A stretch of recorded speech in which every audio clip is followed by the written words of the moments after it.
Anyway, so welcome to episode number 8 of the Super E and J podcast. All right. Hey, everybody. Justin Bogard. The company is Bright Path Notes, and we are one of the sponsors here with my co-host, Super E. With Elizabeth Mayora. So what my company does is we buy and we sell real estate mortgages. We also help people create them. So we're in the seller financing and the note space, as we call it, and that's kind of what we do. And we do all things vacation rentals. So from running rehabs to furnishing properties. We're at one of our new properties called the Lux on Lexington. We are furnishing it right now. That's why the bed is not made. But we'll have this up in about a week. So that's not true. She has guests. They have to bring their own linens, and they have to, yeah, that's how it works. We're trying something new. Right. So what's been going on with you since we did the last episode? Well, we have officially launched Elizabeth Mayora University, which is an online course for anybody that's currently in vacation rentals and they want to take their business to a new level, or even those that are looking for a side hustle or something new to start their own vacation rental business. So it's a very step-by-step, very simplified how to do everything. That's awesome. I don't know anybody that's doing that. Are you the pioneer? I'm the pioneer for this part of it, yes. For this part of it? That's awesome. For whenever we're managing for other people. So our clients own the properties. Okay. That's really cool. Well, congratulations. That's a huge opportunity for you to help educate the market and get people, learning about how to be in this business or kind of mirror what you do as a business. So that's awesome. Thank you. So, well, I went to Note Expo, as we talked about a couple episodes ago with Mr. Bob Repass, and it was awesome. I got to toot my own horn because, as I told Bob in the episode, I was going to enter in a case study, the case study competition they have. And so I entered in this unique case study that I did, and I happened to be a finalist because Bob Repass and Eddie and a couple other people that are the main people that run this expo kind of solidified that I was one of the 3 finalists within this case study competition. And then I got to present it on stage to my peers, and my peers voted me as the best case study. So yeah, I got to take home a trophy and a $300 cash prize. So I get to, toot my own horn for a whole year of bragging rights and be like, yeah, I won the case study competition to my other peers. So, yeah, thanks. That was pretty cool. I wasn't expecting to be up there, and it's just like, oh, this is awesome. So this was the case study of one of your actual notes? Well, normally it's about one note, but this happened to be a leverage technique that I picked up on, to where I got like a line of credit from a private investor, and I was able to buy and sell these assets at will within a time period. And so within the first 12 months, I was able to get to make a long story short, I was able to get 10 loans within a short period of time to buy and resell them, and also keep some cash flow too. And I also was able to sell a partial out of them too. So it's a pretty unique way to kind of use a velocity model, if you will, in the note space. So anyways, it's pretty cool. So I got to showcase it and talk about it. And I'm still been talking about it to other people on other platforms that have seen it and wanted to kind of dive in deeper as to what happened, because you only get like 5 or 10 minutes to talk about it on stage. So yeah, so that's what's going on with me. So that's cool. We both got things going on. What we got going on today? Today we have the pleasure of interviewing Miss Jennifer Mucha from Arrived Rentals on the West Coast. So she has a phenomenal business. She's bought other businesses in California and in Hawaii. So it's an honor to have her with us. California and Hawaii? And Hawaii. Oh, I can't imagine the sticker prices on some of this stuff. So, well, is she on? Jennifer, are you on? I am. Hello. Hi. Welcome. Yeah. Thank you. Thank you for having me. You're big time now. You're on the Super E and J podcast. It's so fun to be here. I've never done a podcast or a video cast. Yeah. Yeah, I love the opportunity to have you on. Super E has told me a little bit about you, but Super E, why don't you kind of frame for us a little bit more what Jennifer does, really? Well, Jennifer, we will let you actually, if you want to tell the audience a little bit about yourself and your business and how you got started in VRs in the first place. Well, it was probably the same story that about 80% of vacation rental owners have. Yeah. we were trying to figure out how to invest, and the stock market didn't seem so fun back in 2003. It was just boring. So we decided to invest in real estate, and vacation rentals seemed more fun than being a bill collector. You know, if you do a vacation rental, the part of the fun is that the guests are throwing their money at you. So we bought a vacation rental and had guests start throwing money at us. And I just took it from there. So it was very fun doing it. And then eventually had acquaintances that had bought vacation rentals and were with management companies that weren't meeting their needs, and, you know, have a conversation with them about, hey, maybe I can help. You know, I'm doing our house and managing our house and able to make significantly more money and take care of the guests better than the existing companies out there. So just kind of word of mouth, one at a time, started very slow, accidentally. It was an accidental business, which is kind of the way it goes a lot. Yeah, it seems like the most successful ones are the accidental ones. Mm-hmm. I think it really is. And I've had, you know, over the years, various people for whatever reason are like, how did you get into the business? Or what would you recommend, you know, as good advice? And you know what, it's just being aware of what's going on around you and how you fit into that and where you can thrive and make something happen. So it's just that aha moment, I guess, of this would be fun and might work and everybody could end up with positive revenue. So. Absolutely. And how long have you been doing it? 16 years this year. Congratulations. Yeah, congratulations. Yeah. So a little bit of a change over these years. You know, it was back in the day, it was not like it is now, which has also been part of the fun. It was very, you know, we did things on paper and wrote out reservations on paper, and people mailed in signed copies of their rental agreement. Wow. I think VRBO was the only site around, and they were called VRBO then instead of Verbo. So Verbo. few changes. Wow. What's been your best part and worst part about having a vacation rental business as the manager and owner? Oh, the worst part, I think, is, and I'm an optimist, so it's not that bad. But the worst part was just over time getting burned out on being available 24/7 for the guests, and instead of getting bogged down by that, I prefer to just solve problems. So I thought, well, I don't want to be available 24/7 for the guests and the owners. So how do I fix that? Well, I grow so that I can have employees and we can spread out the hours that we're each able to, you know, be available. And then, okay, now I don't want to even be available ever. So how about if I have enough employees Yeah. that I can come to a podcast instead? That's right. Yeah, those are similar things, challenges that you had. Because I remember we would be recording, and she'd be like, "Well, I'm on call, so just so you know, like I could get a call at any point." I'm just like, "Oh man, like this is serious." So 24/7. It really is. And then you also have, as you grow, you have the staffing issue of that, because how do you pay somebody legally to be available for you 24/7? So then you have to deal with the logistics of that and get into the whole HR issue of, you know, if they're an employee versus if they're an independent contractor, and how to do it legally to give them that phone and pay them so that they don't come after you later.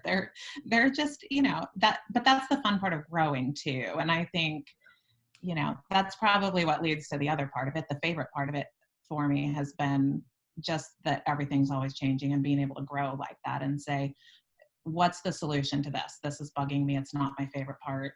How do I make it so that it thrives without me being buried in the trenches and under the details?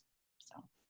absolutely. You know, I can imagine as I learn more and more about what Elizabeth does and what you do, it's just amazing how many details there are and how many processes you need to have in place and systems and backups to it. It's just, you know, it's really intense. So I'm glad to hear that you have a university. You're the professor. Exactly. She's the Airbnb professor, or the VRBO. All of it. The short-term professor. I don't know. I'm gonna think of a cool name. So one of the things that's really cool about Jennifer and her companies is that you have the multiple state locations. Yeah. So can you tell us about that? Why did you decide to go to California and Hawaii in that process? Years ago, probably 7 years ago, so maybe halfway into my adventure, I realized that I wanted to have time on the beach. T.O.B. Oh, nice. T.O.B. Partly because, and I mean, I know Elizabeth sees this too, but we can travel with our business. So we can literally go to meetings, we can go to wherever and still work remotely. And this was before we even had all the technology we have now. But I set it up so that I could be working off of my phone, back in the day, and literally make sure that everything I needed to do, I could do walking down the beach the same as I could do at my desk or out at a house, on some emergency, whatever it was. I wanted to be able to do it from wherever I was. And so part of that mindset led me to think, okay, I could spend half of my life on a beach and half of my life in the mountains and be able to run it from both directions and be at the place that I wanted to be during the busy season and still be working there, and kind of during the slow season, go to the other place where it was busy and balance out my time that way. And then just my goal was to actually, back then, was to have independent contractors in each place that could fill in the gaps when I was gone. So I'd kind of tested it out a little bit and it was working. And I thought, well, if my kids, when my kids are out of high school, I can go this route. Well, then I met a business partner actually that had come from big industry and had hundreds of employees, and he's part of a holding company with revenue where we could do acquisitions. So instead of doing my nice little slow plan that I had to grow organically on the beach and in the mountains, we thought, well, we could grow really fast on the beach and in the mountains and the desert, and decide where we want to go next based on where there was a good infrastructure, and where somebody wanted to get out of the business and their exit strategy was to sell. So we could go help them by buying the business. We could see the potential in increased revenue because we knew we could make the processes more efficient, but yet we weren't having to start from scratch. So we could hire full-time employees there or bring on full-time employees from the existing companies, instead of having to grow in the red. You just are always in the black once you purchase that. So it allowed us to just easily go in, have full-time employees, enough to not have to deal with those after hours calls in each location in the same way. Just kind of smooths out the process a little bit and gives you a little bit of a cushion as you start. I think I found my new hero. I know, isn't that awesome? Yeah. Yeah. We do also like to grow organically, and just go to a new location and grow. That's kind of its own fun challenge, but it is that thing of, when you have 2 homes, you're not going to make enough money. So you just have to realize that and plan for that. Once you get up to, X number of homes, you say, okay, we know we can break even, and then everything past that is cake. So it's just a longer process, but that's fun too. And we've definitely seen the benefit of that as well. And how many, sorry, go ahead. I want to ask a question. Absolutely. I'm excited. This is an awesome interview. I want to know, when 16 years ago, when you started getting heavy into this business, how many years, or maybe it was less than years, did it really take you to feel like you made it a success? Does that make sense? Yeah. I don't know that I'm kind of a perfectionist. I'm not sure that I still feel like it's a success. I can tell. That's why I laughed when you said, wow, at the beginning. I think there's always room to improve, but I think that we're on the right path, and we have, we've come so far, and it's so fun, and we're being successful. And if we end up with happy guests and happy owners, then it's a success. So from that respect, I think it's definitely successful. As far as like me personally and saying like, is this business a success? I go, well, we could be doing better. Yeah. All my optimism aside, I just am always a little bit challenging myself in that way, and saying there's an opportunity there to, to make that margin more positive, to, streamline the system to transition this way, and then we'll make more. It's such a dynamic business that always finding that thing that you can do to improve it is definitely a goal. Keeps me from being bored. I do not like being bored. She's truly an entrepreneur, and you were taking it to the max, and we're really honored to have you on as an interview today. So thanks for doing that again. Yeah. You got, what else you want to talk about? Can you tell us how many properties you manage and how many employees you have? We currently have about 320 properties that we manage, and we have 17 full-time employees, and our home office is in Bend, Oregon, but in each location we do have a core team that is on site. And what we learned this year, you did not ask me this at all, but I'm going to share what we learned this year.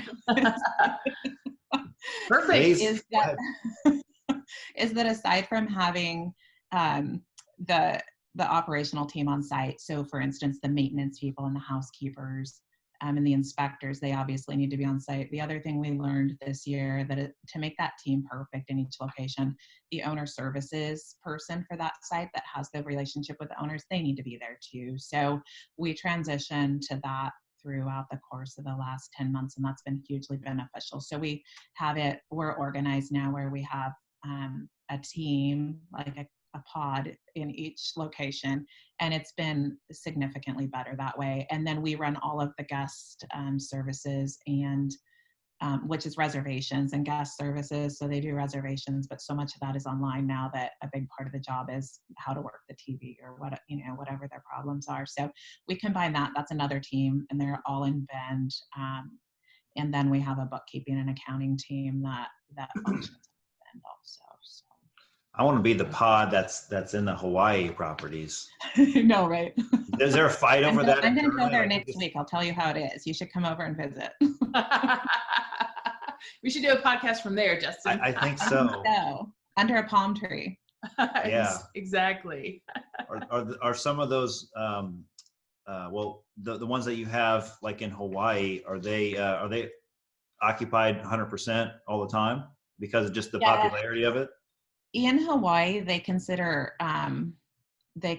full occupancy, like 88% and above is typically the assumed. And yes, they're pretty much always occupied. So 100% occupancy is not quite 100%. And I don't know really how to translate that, except that everybody goes, oh, it's 100% occupancy, but really anything above about 88, just because you have to have turn time sometimes.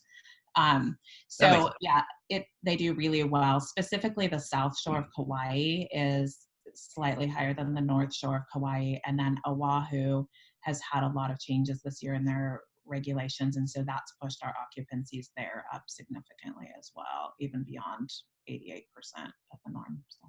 I got a quick follow-up question because I really want to know this. How long in advance do I need to set to get to stay out there with the one of the Hawaii property, since you're occupied pretty much all the time? You know, the thing that has surprised me the most since we expanded to Hawaii was that you can get last minute reservations. So we end up at that percentage, but the booking window is like you would think of typically, where it's 6 to 9 months out a lot of the time. But we have people on a regular basis that are from mostly the West Coast, where they will make a reservation on Thursday for check-in on Friday or Saturday, and they'll just come out for a 3-day weekend because it's so close. And that's the part that surprised me. I live on the West Coast. Yep. And it's still a surprise to me. So I'd say maybe 10% of our bookings come in within a week. Wow. Yeah.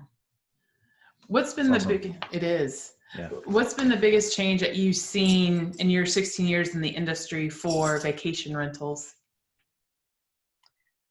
Oh, the biggest change is definitely the fact that people know what they are. When I started, a lot of people didn't even know what it was. It was just blew their mind. It went right over their head. You'd tell them what you did, and they're like, okay. And there were so many less company. Like there were just a handful of companies in the U.S. and specific locations where it was a thing. And then, all the urban areas have ended up having companies now. And then the regulations that have come in have have changed things, which has all been good. It's all positive, but it's part of the growth. And then there are just thousands of companies now, which is great. So many people are finding their niche in this world and saying, this is something I want to do, and they're doing it well. And the people that aren't are, falling by the wayside, but at least they gave it a go. So I think the biggest change has definitely just been the fact that there was a very small percentage of the US that even knew what vacation rentals were back in that day. And, they were literally like the real estate books that they would flip through to pick out their house for the next summer in the few vacation rental areas that we had anywhere near. What a change. Yeah. What is your favorite OTA? So that's the online travel agency. Those are Airbnb, VRBOs, or Verbos, Booking.com. So which one is your favorite and why? Well, I would say VRBO, which changed to Verbo, just because they were my initial baby. I literally exclusively used them. I think you did the same thing maybe with Airbnb for a while, and it was the same kind of a thing where I used one platform way back in the day. There actually were literally, I don't think that there were any other companies. There were a few, we had a few other names that you would not even recognize now. They got bought up by VRBO back in the day, but they were the only company out there. And I was able to use VRBO as my SEO tool, so my search engine optimization tool, where I had a website. I only used it to process credit cards. It was all very disjointed, but it was not needed because back then I could go into VRBO and use keywords in there, and each home was at the top of a Google search just based on that. And so, just my history with them and growth through the years they're probably definitely my favorite. That's not to say that there aren't benefits to Airbnb. I love that they're the merchant of record, which kind of covers us a little bit in the event that the guest is bad or that something goes wrong. Airbnb is a little bit more involved, and they're a little bit more of a mediary kind of issue, arbitration kind of a process that happens. But I think VRBO. That's interesting. So merchant of record means that you're the one that's running the credit card. So it's funny, Jennifer, because we prefer to be merchant of record. I hate it that Airbnb is the merchant of record because we've had some issues with the resolution center. Okay.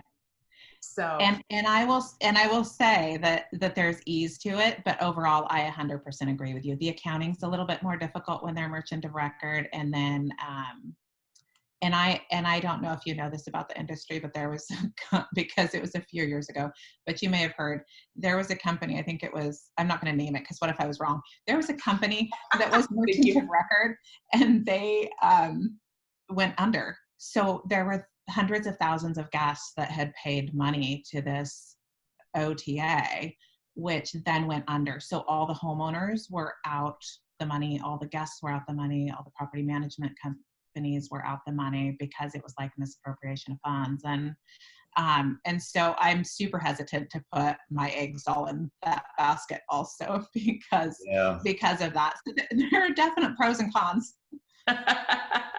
Yeah, that would scare me. Mm-hmm. Yeah. Yep. Speaking of that, we have a lot going on in the industry with so much, venture capital money coming in, Wall Street money, all kinds of stuff. And we have Vacasa that's raised over $500 million. Yep. What's kind of your thought on what's going on with the Vacasas, the Saunders? So these are huge management companies. Vacasa has, over 23,000 properties that they're managing globally. Yeah. Wow. I think that growth and change is good. I think that consolidation in the market is good.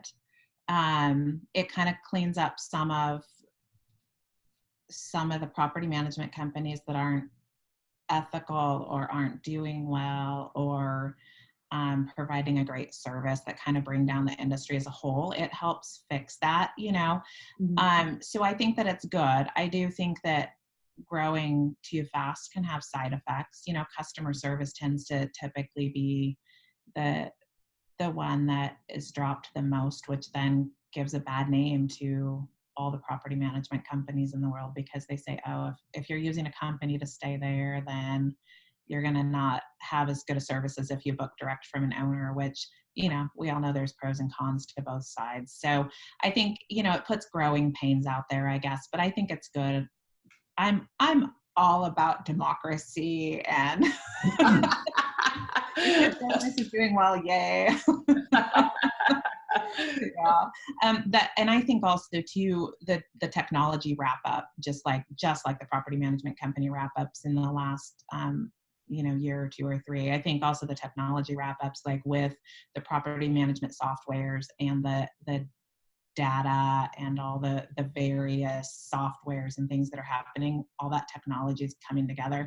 And I think that's super positive. I see it as, if you have 15 property management companies that are out there, and 7 of them are doing really well and 8 of them are not, then why not take the bits and pieces from everybody that's doing well and come up with 5 exceptional property management companies and software companies, and then we can pick the ones we want that do what we need, but they're all higher quality. It's raising the bar for the quality of the product, and I like that part of it. Absolutely. That's awesome. Yeah, it's a really good takeaway. Well, you want to throw in some fun questions? Absolutely. All right. So what is it? Don't be biased, okay? What's your favorite podcast? Oh, well, you guys are pretty funny. You're officially my favorite. All right. Woohoo! Thank you. What do you listen to now? What podcast you listen to right now? What book or audio book are you doing right now? Boy, I listen to a lot of podcasts because I drive a lot between the locations. That I think right now, a lot of Tim Ferriss. I kind of tend to get tired of people's voices, but I do like Tim Ferriss, and he interviews a lot of variety, and I love that. Okay. And actually, my favorite book in the last year has come off of that podcast. It's called Extreme Ownership by Jocko Willink, and he is a Navy SEAL and has a company consulting with business development kind of things. So it's not about owning businesses, it's about owning everything that you do in any part of your life. And I think it's about as practical as you can get. So it's kind of been my go-to the last year. I've probably read it 3 times, which I don't usually read books more than once. So it's great. Wow. Very good. Okay. Yeah. What's the biggest takeaway from that? From that book? Mm-hmm. It varies depending on what's going on in my business on any given day. Yeah. But last month it was about decentralizing command. So it's you know, just like looking at your business as a whole and going, it has to function in these teams, and the teams have to be self-sufficient and able to do it, as opposed to going up the chain of command. You have to really just get it back. You have to get the power and the decision making to the teams, and have the right teams that are making good decisions. So Awesome. Good point. Well, we want to give this opportunity for you to kind of give a plug to your business or your website address, or where people can basically contact you. Where I can go to Hawaii, short-term vacation spot. Yeah, for sure. Our website is arrivednow.com. Okay. And all of our locations are on there, so you can see all of our locations and all of our properties. And we're available and happy. We have an amazing team. They're super fun. They'll help you find the right place if you don't find it online. But there are a lot of really fun places to stay. I've tried them. So Arrived Now for Oregon, for Palm Springs, California. And what are your locations in Hawaii, Jennifer? So we have Palm Springs. I have to go geographically here in my head. So we have Palm Springs, Sun River, Oregon, Bend, Oregon, Hood River, Oregon, Kauai, and Oahu. That's awesome. Congratulations. Yeah, really. Thank you. Yeah. You built a nice big portfolio there. Yeah, it's fun. Absolutely. Excellent. So arrivednow.com. Yep. All right. Exactly. We'll plug that in. Thank you. Plug that in. So, well, I think we're out of soap. We are for out. today. Yes, we are. So, well, thank you, Jennifer, very much for being on the Super E&J podcast, episode number 8. And Thank you both. We look forward to hopefully getting to speak with you again in the future if you're open to it. Absolutely. Thank you. Catch up with you. And do you have any closing thoughts for today? Just a special thank you to Jennifer. Yeah. We met at Las Vegas at the Vacation Rental Managers Association International Conference last year, and she's been a huge help. Got me connected to the right people in software. So a very big thank you for being. Oh, it's so fun. It's so fun to help other people in the industry, and it's been so fun knowing you. So happy. Super E's, she's fun. And if you ever need to stay in Indianapolis, I know the perfect company you need to work with. I know. I think I'm going to make a trip out there just to see it. Excellent.